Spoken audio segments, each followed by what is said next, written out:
center of gravity, but not a mechanical one, but a conscious one. Is it possible to create it? Yes, it is possible. If we create it, we would move from the mechanical center of gravity to the conscious center of gravity. But we cannot move from the mechanical center of gravity to the conscious center of gravity in this way, because we must work on ourselves. First of all, we must distinguish between personality and false personality. The normal personality must exist. Of course it does, it is the vehicle of manifestation that we have. But false personality is another thing. If we want to create the conscious center of gravity ourselves, then we must first eliminate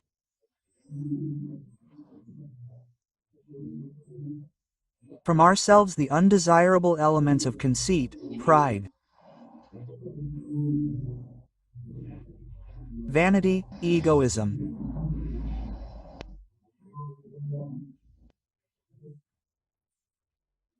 self-love, jealousy, etc. Only by eliminating these psychological elements mentioned can we then create in our intimate constitution, that is, in our inner essence, the conscious center of gravity, that is, the psychological moon.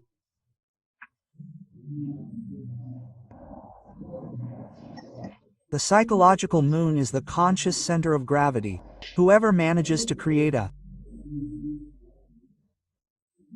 psychological moon within himself will undoubtedly free himself from the mechanical influences of the moon that revolves around the earth. In order to free ourselves from that mechanistic influence that comes to us from up there, from the physical moon, we need to create within ourselves the psychological moon, that is, the conscious center of gravity. Unlike the mechanical center of gravity, it is located in the personality. The conscious center of gravity is truly located in the essence, in the consciousness, in the psychic part. And there is the difference. Now, eliminating the psychic aggregates of pride, vanity, conceit, jealousy, anger, self-love, and egoism involves quite a lot of work.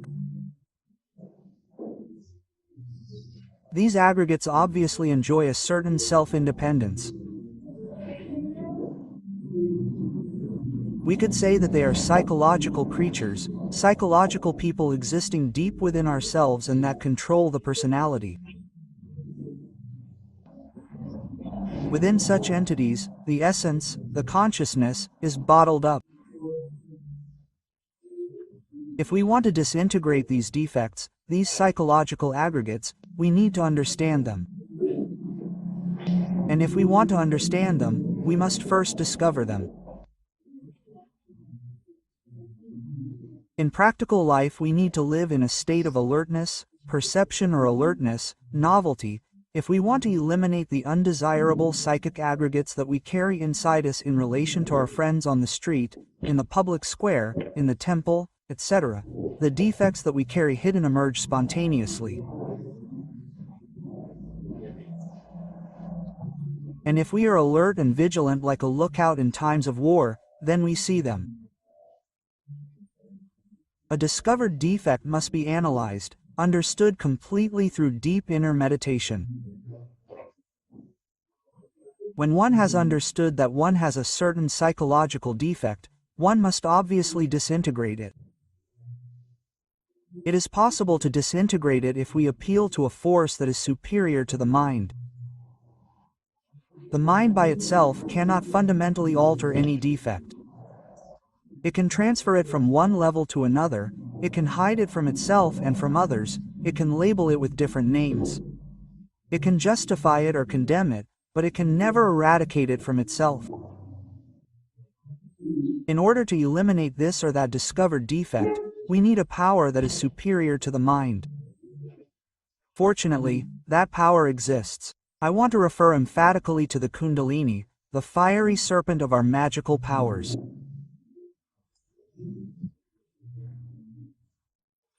It is an annular serpentine fire coiled in the shape of a snake within the magnetic center of the coccyx.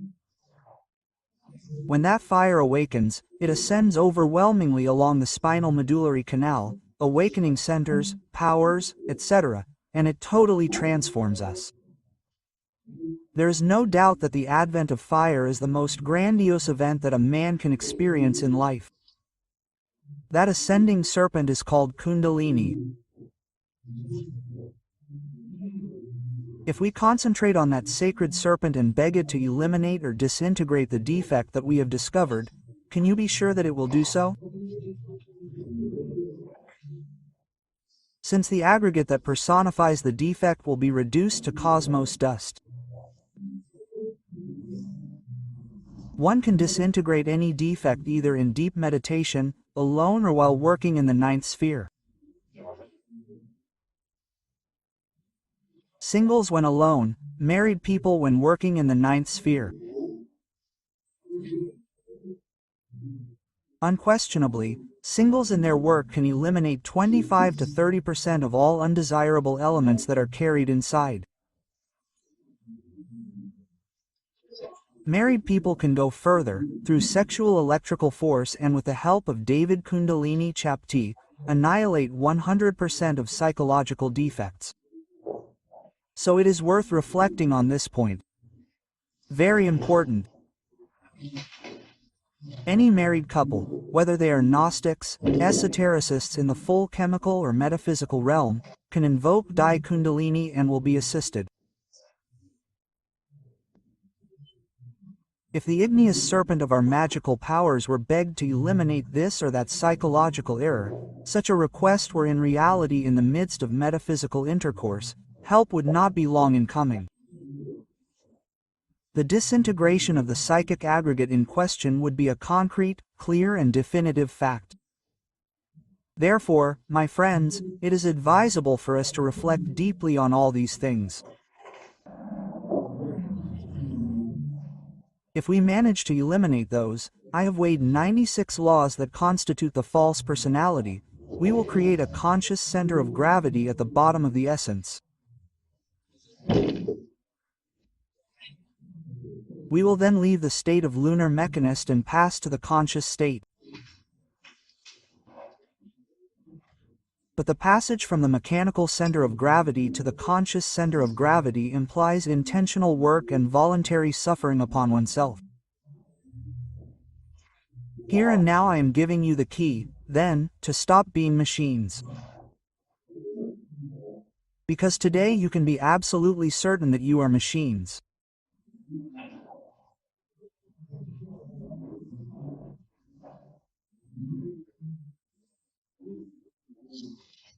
All the energies that come from the planets of the solar system could not enter the interior of the Earth directly, and if they did enter, well, unquestionably they could not accomplish anything, they could not originate any organic process, they could not sustain, then, the economy of the planet Earth so that the vital waves that come from the worlds that surround us can play their vital economic role in the interior of the world.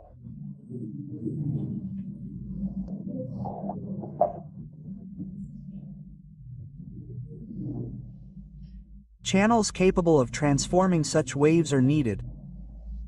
These forces need to adapt to the interior of planet Earth.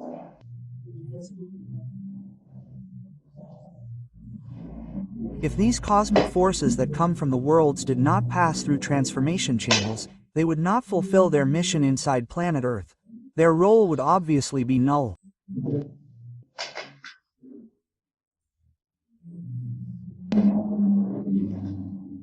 The cosmic waves that come from all the planets of our solar system need to be transformed into respective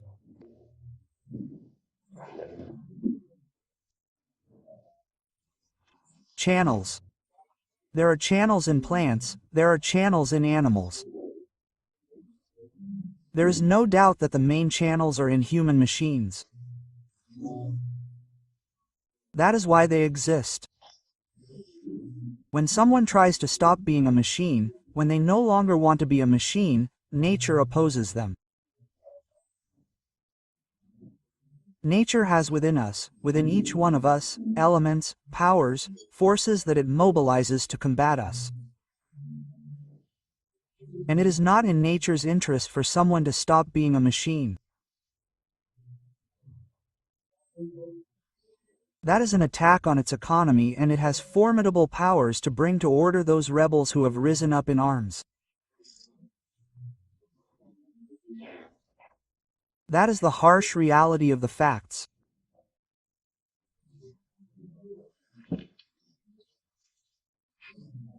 Well, we do not expect in any way that you who are listening to me are going to stop being little machines overnight, but I see right here in the exhibition how nature works to try to subdue you to its order.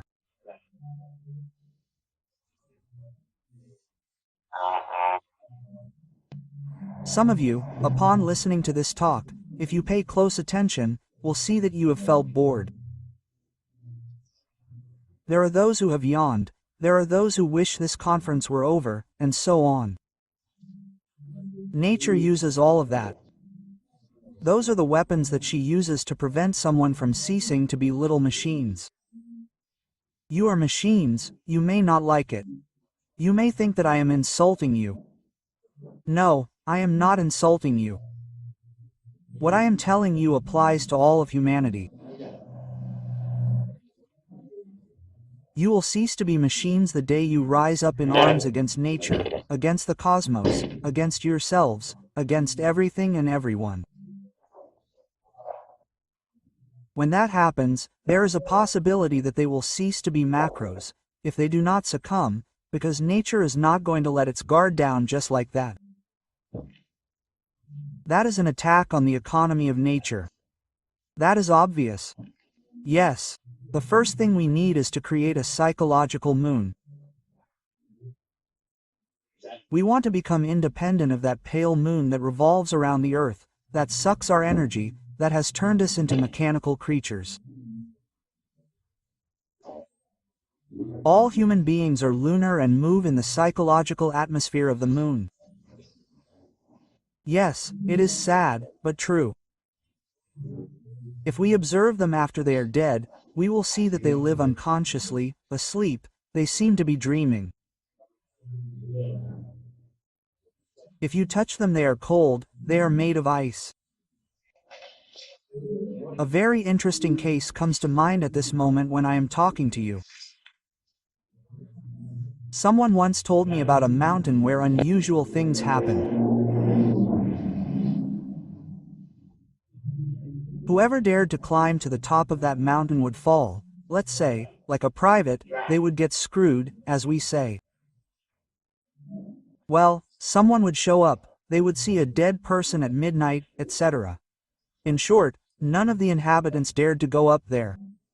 I said to myself, well, this isn't for me, I'm going to see what's going on. Quote. Anyway, at midnight I decided to go up. When I reached the summit of the mountain, I said, well, let's see what happens now. Why do people fall victim here? The next day they're found dead. They have to pull out their tongues and pour water on them and everything. Let's see what's going on. Well, I looked to see what was on the summit.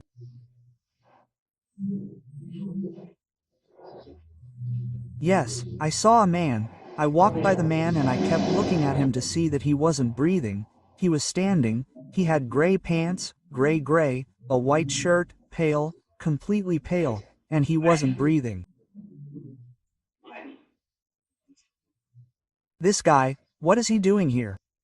He's the one who makes everyone get beat up. Well, something with me if he can't, well, just in case I had not put a gun on my belt, but a humble pit road worker's machete, so I didn't need to take out the machete, which wasn't necessary.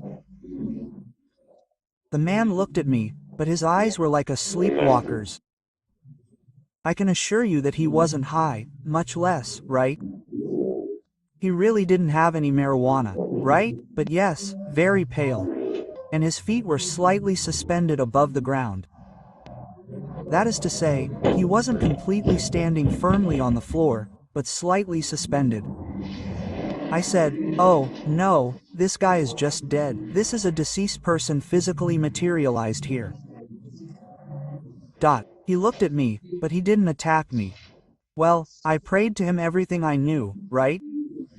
I cast the 4-point spell on him, the 7-point spell, I blindfolded him and 50,000 other things, but he remained, well, his eyes